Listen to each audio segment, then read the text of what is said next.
One of the most profound things I've learned in my life is that it's actually not about my hair at all. I've spent a lifetime trying to cover up who I am. And as much as I love a good external transformation, and I do, I much more love a heart transformation. Join me as I share how I work to heal my heart, find happiness, and embrace our hair. Hey guys, welcome back to the special episodes of It's Not About Your Hair, where we talk It's Not Your Business. This is our business segments that you see every other week, and we just dive into all things business, going over different topics, interviewing different people, but just things that help you along the way. If you're an entrepreneur or a curly hair specialist, or just a human being trying to do your best, you can glean a little bit of insight from all of these, I promise. This week, I wanted to talk about, I have created a mini training for stylists that I think is a great introduction into mindset work, as well as dipping your toe into the curly hair space. The course is called Consultation, Confidence, and Mindset Shifts to Move You Forward. You guys, I think in my life, I have spent a lot of time blaming. I don't know if that sounds familiar to you. And to be honest, I didn't even know I was blaming. I was frustrated with where I was at. I didn't know how to move. And that's in lots of directions, whether it's in my business, in my physical health, in the way that I look, in my marriage, in parenting. And sometimes we just like, this is just how I am, is what we say. Or we blame other people. I blame my kids for why they're just irritating the heck out of me. I blamed my clients for why I can't just do curly hair, because at one time I was a color specialist and I loved that, but I could feel that season was over, but didn't know how to transition. I didn't know how to do curly hair, even though I had curly hair. Okay, let's be honest about that. I didn't know how to step away from a business that was successful because I was afraid. Who wants to give up success for the unknown? But the success wasn't at all what I wanted anymore. I wanted to be a different, I don't want to say a different person, but I wanted my time to be spent differently.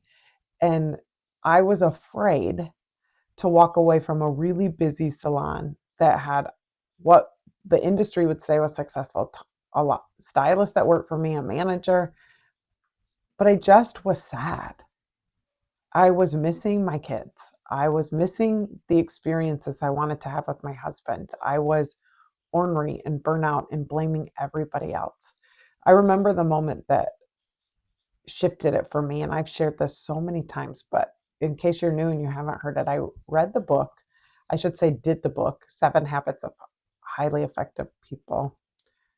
And in the beginning, you had to write your eulogy. I know that sounds crazy. Some people read a book, but this is a book you do.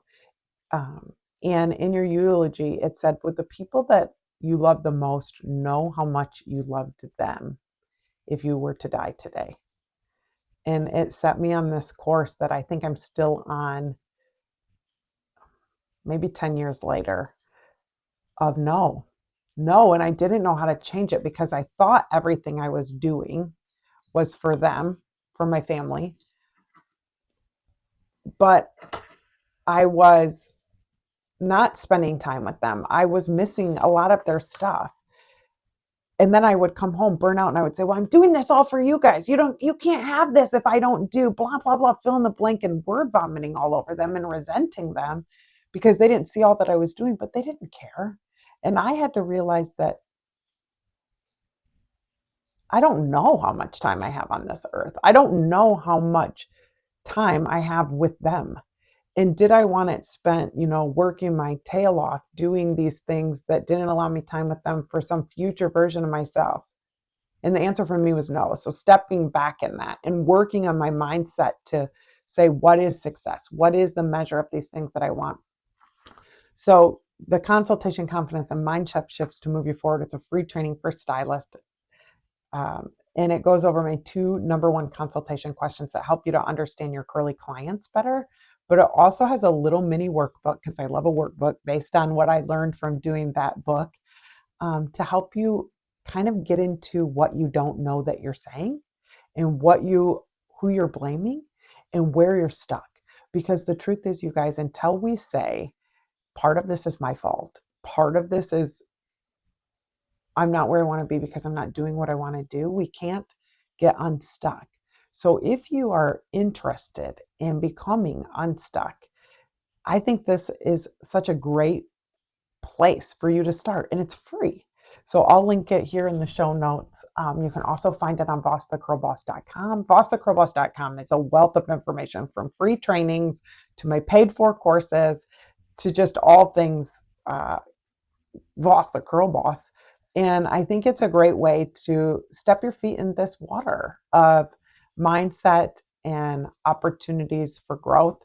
My two consultation questions. So, if you are a stylist, these questions are really great, whether you're a curly hair stylist or a regular stylist. But I do find that my curly hair clients have had so much salon trauma and curl trauma that they need the slowdown. And what I recognize a lot behind when I'm teaching classes to other stylists too is that a lot of stylists are afraid to call themselves a curly hair specialist, or they are, but they're still not 100% confident.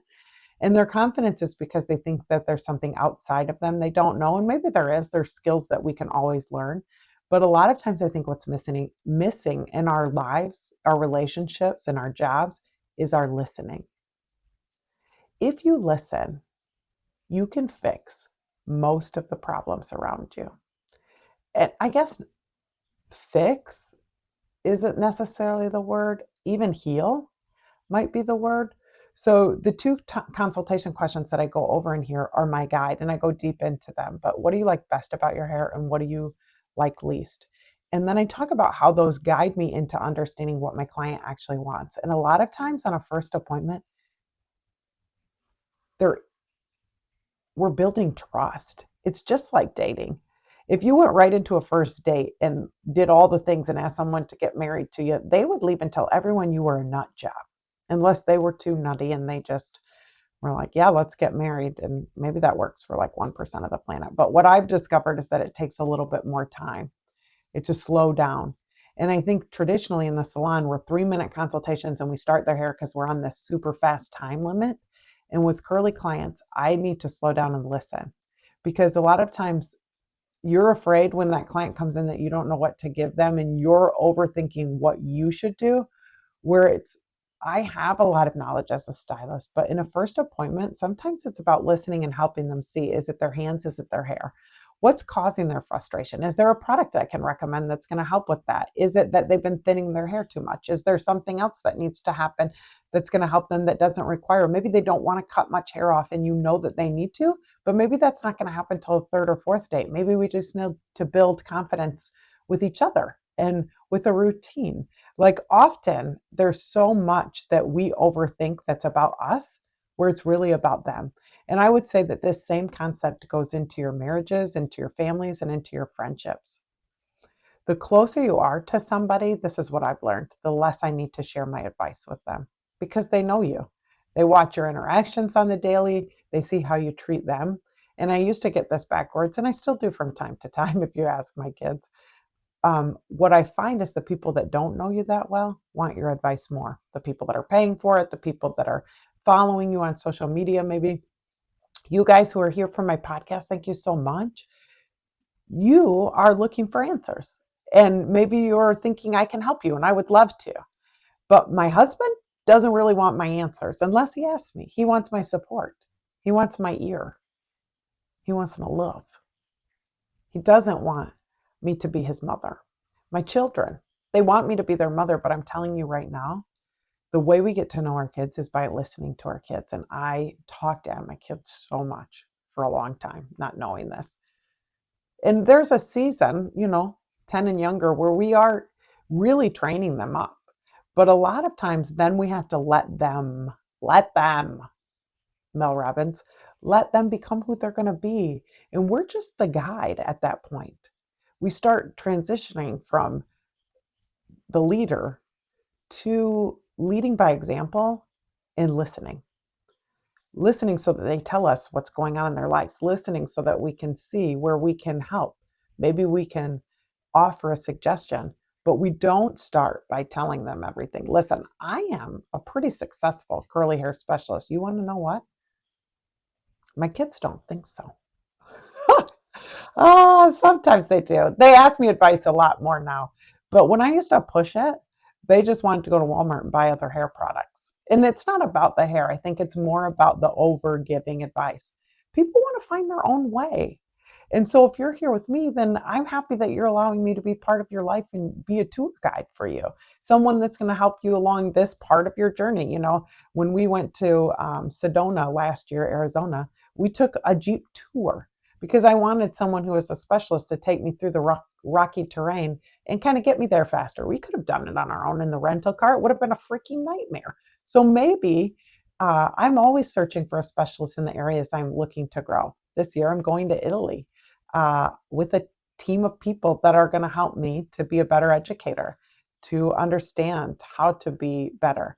I could figure that out on my own, one step at a time, or I could make the investment in myself and surround myself with like-minded people. Maybe you're in that part of your journey that you need to surround yourself with successful people that are doing what you want to do. Maybe you need to listen more in some of the areas of your life. And maybe it's time for you to start building your dream life behind your chair and take my Consultation Confident and Mindset Shifts to Move You Forward course. I'll link it here. But again, find it at Boss the Curl Boss. And I'm going to tell you the key things you're going to learn in that. The 2 consultation questions I use with every client to uncover what they truly want and take the pressure off my guessing. Why confidence doesn't start with perfect curls, it starts with courage and communication. How to shift from I'm anxious to I'm excited and retain your brain to embrace discomfort and retrain your brain to embrace discomfort as a sign of growth. You don't have to be anxious. Stop saying that. Why the dream career you're craving might require you to take a step back before you take a step forward. That's what I had to do.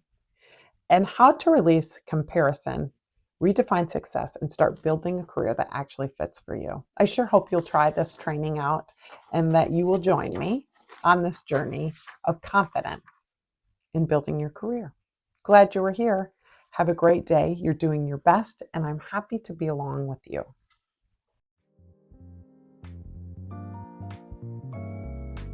I guess this is where I ask you to subscribe to my channel, to follow me on social, and to listen wherever podcasts can be found. And join me every Tuesday at 2 as we unpack how to heal your hair, your heart, and your happiness.